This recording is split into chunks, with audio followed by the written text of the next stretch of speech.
Hello mes lovers, comment est-ce que vous allez? Bien, j'espère. Je vais super bien. Loré, Lover Coach à votre service. Alors, aujourd'hui, nous allons parler de quelque chose mais très croustillant.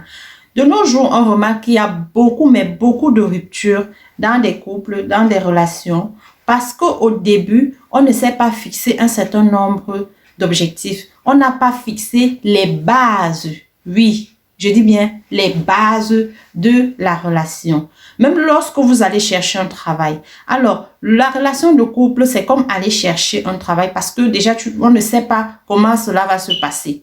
Lorsque vous allez chercher un travail et qu'on vous retient, on vous remet un contrat de travail que vous signez pour dire « Oui, j'accepte de respecter les clauses ».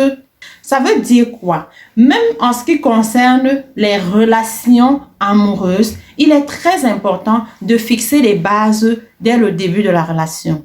La suite, à tout à l'heure.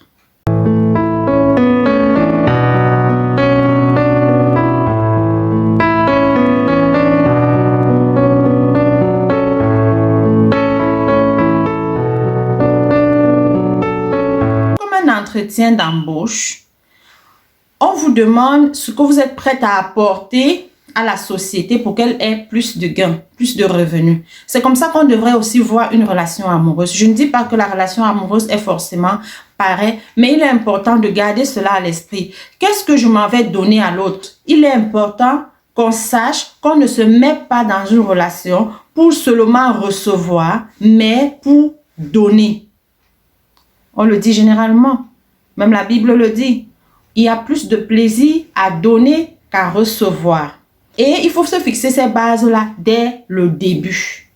Dès le début, n'attendez pas que votre conjoint commence à poser un certain nombre d'actes pour que vous vous plaigniez qu'il se comporte mal, il fait ci, il fait ça. Ça va à l'encontre de vos valeurs. Si vous ne lui avez pas dit dès le départ que voilà ce que j'aime, voilà ce que je n'aime pas, il se comporte tout simplement de façon vraiment innocente et cela vous blesse. Vous allez croire qu'il le fait parce qu'il sait qu'il est en train de vous blesser. Ce n'est pas toujours le cas.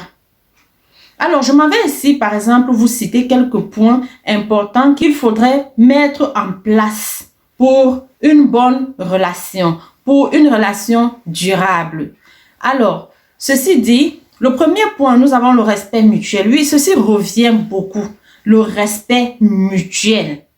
Il ne faudrait pas que l'un se sente toujours supérieur à l'autre. Ça ne va pas marcher. Le deuxième point, nous avons la confiance.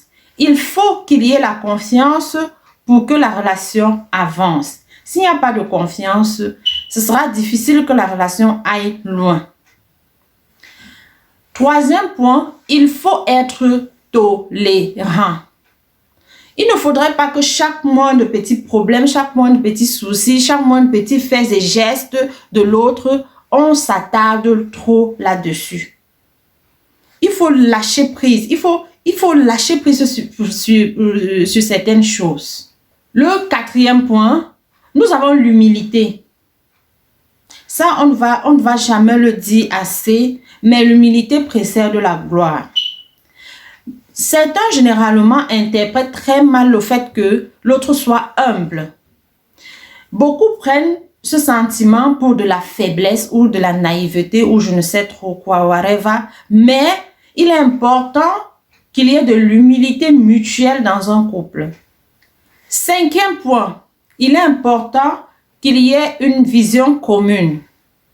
Si dans un couple, la femme veut vivre, je prends juste un exemple, à Madagascar, l'homme, lui, veut vivre en Indonésie. Vous voyez qu'il sera difficile pour ce couple de bâtir quelque chose de solide. Parce que les deux ne regardent pas dans la même direction. Il est important d'avoir la même vision pour que le couple puisse avancer. Sixième point, il est important que vous parliez le même langage d'amour. Ou alors, même si vous ne parlez pas le même langage d'amour, que vous compreniez le langage d'amour de l'autre. Le langage d'amour est très important. C'est après la communication, il y a le langage d'amour qui intervient.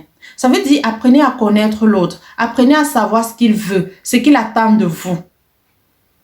Parce que si lui, il parle chinois et vous parlez fufulbe, vous n'allez pas parler, vous n'allez pas vous entendre. Je vous dis à très bientôt pour une prochaine vidéo. Laurel Lovacoche vous aime. Ciao, ciao.